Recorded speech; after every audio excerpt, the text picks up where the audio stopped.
আসসালামু আলাইকুম। আপনারা সবাই কেমন আছেন? আশা করি ভালো আছেন। আমরা আল্লাহর রহমতে সবাই ভালো আছি। আজকে রান্না করব সাগরের, আমরা তো কাইল্লে নামেই চিনি, কাইল্লে মাছ বলি আমরা। সেই কাইল্লে মাছ ভুনা করব। 5 টুকরো মাছ নিলাম। ওইদিকে কড়াই গরম হওয়ার জন্য চুলায় কড়াই দিয়ে চুলাটা জ্বালাই নিলাম। এবার মাছে লবণ হলুদ মাখায় নেবো। মাছটা খুব ভালো করে লেবু দিয়ে লবণ দিয়ে ধুয়ে নিচ্ছি। এবার হলুদ দিয়ে দিচ্ছি পরিমাণ মতো। এবার দেব লবণ দিয়ে এবার মাছটা মাখাই নেব। মাছটা মাখানোর পরে কড়াইতে তেল দিয়ে দেবো। কড়াই গরম হয়ে গেছে, পরিমাণ মতো তেল দিয়ে ভেজে নেব।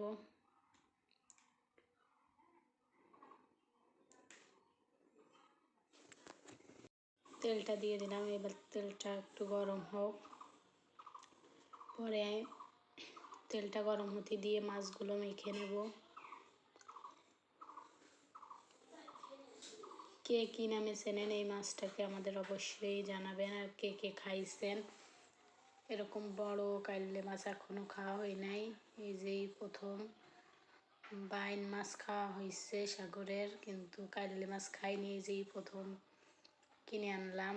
আজকে রান্না করে খেয়ে দেখব। এবার তেল গরম হয়ে গেছে, একে একে মাছগুলো ভেজে নেব। কড়াই অনেক তেল তাইতে গেছে, এই জন্যই ধুমো ধুমো হয়ে গেছে। এবার মাছগুলো একে একে ভেজে নেব। চুলায় দিয়ে দিচ্ছি। সবাই আমাদের চ্যানেলটা সাবস্ক্রাইব করে দেবেন, লাইক দিবেন, কমেন্ট করবেন। আর কোন ভিডিও পছন্দ করেন অবশ্যই জানাবেন। আপনাদের কারণেই আমাদের উৎসাহ হবে। আপনারা আমাদের পাশে থাকবেন, ভিডিওটা দেখবেন, শেয়ার করবেন। এবার পরিমাণ মতো যে তেল দিছিলাম, তেলটা কম হয়ে গেছে, আর একটু দিয়ে দিলাম। এবার মাছটা ভেজে নেব। ভাজতে একটু সময় লাগবে, ভুনা করব যেহেতু মাছটা একটু বেশি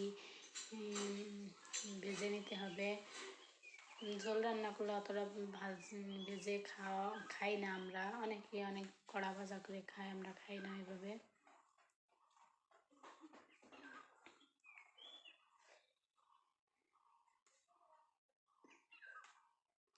এবার মাছটা উল্টে নেব। এপিট ওপিট করে ভেজে উল্টিয়ে নিচ্ছি। এখনো কড়া ভাজা হয় নাই, তারপরেও উল্টাই নিচ্ছি।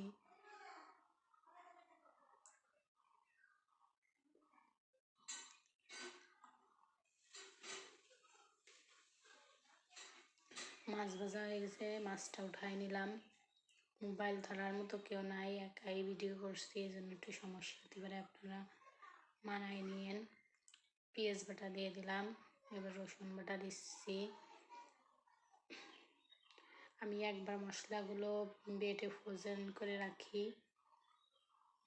প্রতিদিনের বাটার ঝামেলা ভালো লাগে না। এবার দিয়ে দিচ্ছি একটু আদা বাটা।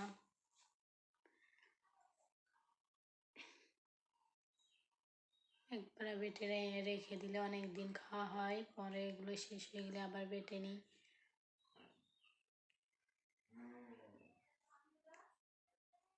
এবার মশলাগুলোটা একটু ভাজা ভাজা করে কাঁচা গন্ধ একটু কম হয়েছে। এবার জিরের গুঁড়ো দিয়ে দিচ্ছি। জিরের গুঁড়ো দিলাম 2 চামচ। এটা একটু নাড়ায় মিশাই নেব। এরপর দিয়ে দেব শুকনো মরিচের গুঁড়া।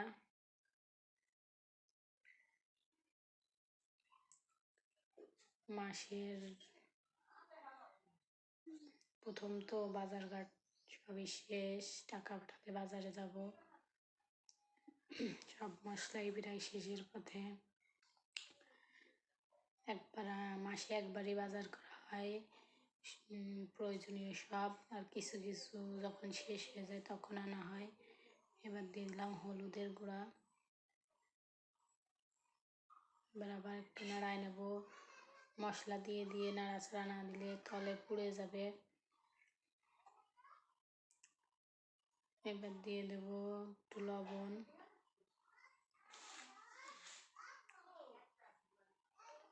লবণ দিয়ে দিলাম। মশলাটা ভালো সুন্দরভাবে কষানো হয়েছে, এই জন্য তেল ছেড়ে দিছে। এবার দিয়ে দেবো গরম মশলার গুঁড়ো।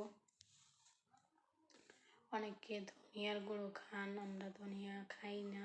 ধনিয়ার পাতা খাওয়া হয় কিন্তু গুঁড়াটা কেনা হয় না। মশলাটা কষানো হয়ে গেছে, এবার একটু পানি দিয়ে কষায় নেব, অনেক পুড়ে যাবে মশলাটা।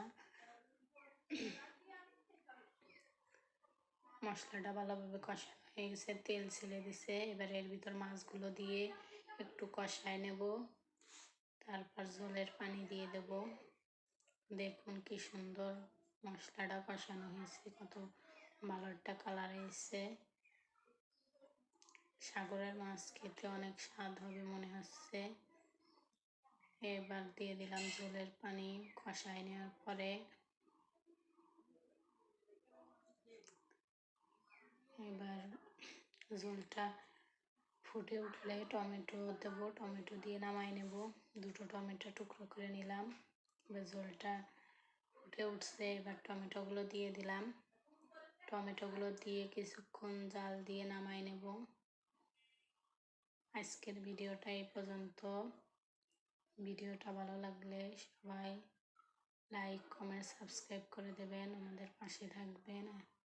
দেখুন কি সুন্দর কালার এসছে। আজকে খাওয়াই আর দেখানো হলো না। এই আজকের ভিডিওটা এই পর্যন্ত। আল্লাহ হাফেজ।